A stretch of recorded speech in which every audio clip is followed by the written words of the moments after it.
Ano ba? Ano ka? Di ba po si Ate Dolores yun? Oo, nagpaalam siya kay Kuya na alis kanina. Pero sino yung kasama niya?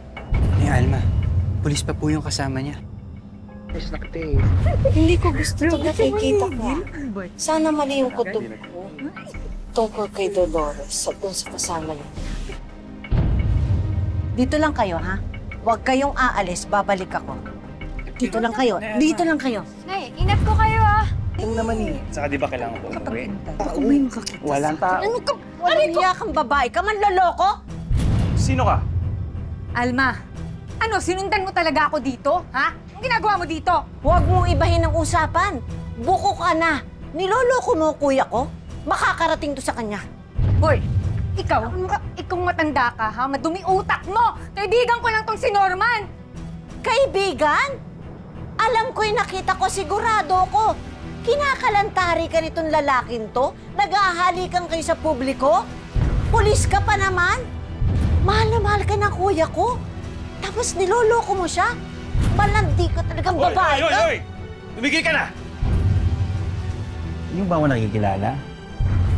Gusto mong pasubuntin yung puno mo ng gabi. Ha? Yes ka na. Sige, magyabang ka pa. Baka gusto mong mapulot sa sahigyang utak mo, ha?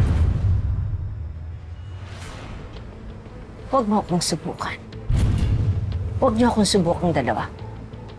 Hindi ako natatakot. Ilang beses ko nang nakaharap si kamatayan.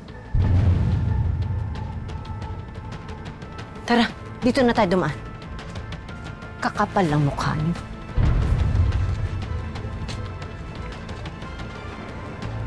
Sumbong kay Jojo. Tiklop sa akin yung matandang yan. Tsaka kayang-kaya kong paikutan sa mga kamay ko si Jojo.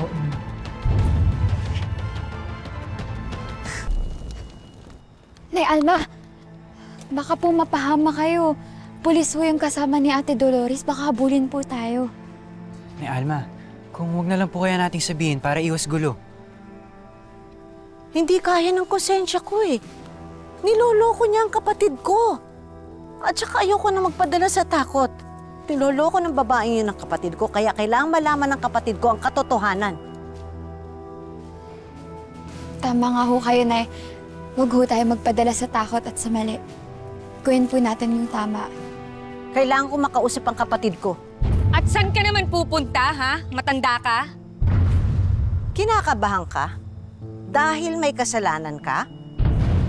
Alam mo, ikaw gurang ka, napakachismosa mo, ha? Kaibigan ko lang si Norman. Ang dumi-dumi ng utak mo! Kaibigan? Nakita ko kayo naghahalikan, naghaharutan kayo sa publiko. Niloloko mo, kuya ko, hindi ka na nahiya? Tumahimik ka, matanda ka! Huwag niyo naman pong pagsalita ng ganyan si Nanay Alma. Matuto naman po yung rumispeto sa nakakatanda sa inyo. Inuuhog ka pa, ha? Huwag mo akong pagsabihan, huwag mo akong turuan. Tama naman ho yung sinasabi ni Benji. Isa ka pa! Ano pati mga bata pinapatulan mo? Papatulan ko kung sino ang gusto kong patulan, ha? Dahil ako ang may-ari ng bahay na yon. At sa totoo lang, hindi na kayo magkakabati ni Jojo kahit kailan. Alam mo bakit? Ang yabang mo. Ang yabang mo, ha? Mga wala kayong kwenta. Mga sampid lang kayo. Kapal na mukha mo, ikaw ang sampid! Baka nakakalimutan mo, babae ka lang ni kuya. Hindi pa kayo kasal. Eh ako, kapatid ako ang kadugo. Kaya ako may karapatan doon sa bahay na yon. Mahimik ka. Pagbalibalik-tarin man ang bundok, kapatid pa rin ako. Eh ikaw, kaya kang palitan kahit na anong oras. Kaya kung ako sa'yo, magpapakatino ako. At huwag na huwag mong sasaktan ng kuya ko, ha? Ako makakaharap mo. Tara!